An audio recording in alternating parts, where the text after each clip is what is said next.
Welcome to garam garam Bezawada రుచుల్లో ఈరోజు పెరుగు తాలింపు చేస్తున్నానండి. పెరుగు తాలింపు ఎలా చేయాలో చూద్దాం. చూడండి, పెరుగు తాలింపుకి తగినంత ఆయిల్ వేస్తున్నాను. చూడండి, 2 ఎండుమిర్చి అండి వేస్తున్నాను నేను.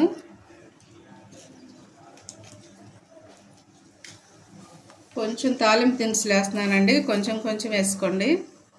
కొంచెం పచ్చిశనగపప్పు వేసాను, అలాగే 1 స్పూను జీలకర్ర వేసానండి.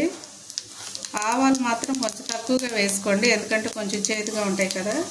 సన్నగా కట్ చేసి పెట్టుకున్న ఉల్లిపాయ ముక్కలు వేస్తున్నానండి.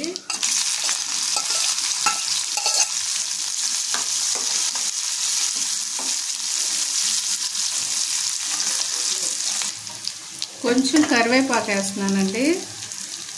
ఇది సిమ్లో పెట్టండి. ఎక్కువగా వేగనీయొద్దండి, కొంచెం జస్ట్ 2 నిమిషాలు అయితే సరిపోద్ది. తగినంత సాల్ట్ వేసుకోండి, అలాగే లైట్గా పసుపు కూడా వేస్తున్నానండి. పసుపు వేయటం మర్చిపోవద్దండి.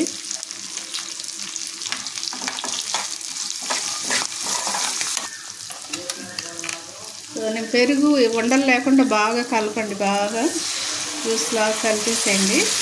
స్టవ్ కట్టేసేసేయండి. స్టవ్ కట్టేసి ఇది పోసేసేయండి. కొంచెం లైట్గా వాటర్ వేసుకోండి, లేదంటే మీకు చిక్కగా కావాలంటే చిక్కగా ఉంచుకోండి. కొంచెం వాటర్ వేసుకోవాలనుకుంటే కనుక వాటర్ వేసుకోండి. చూడండి, లైట్గా నేను కొత్తిమీర వేస్తున్నాను. ఎంతో టేస్టీగా ఉండే పెరుగు తాలింపు రెడీ అయిపోయిందండి.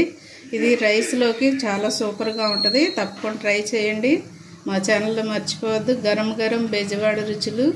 సబ్స్క్రైబ్ చేయని వారంటే సబ్స్క్రైబ్ చేయండి, షేర్ చేయండి, లైక్ చేయండి. Thank you.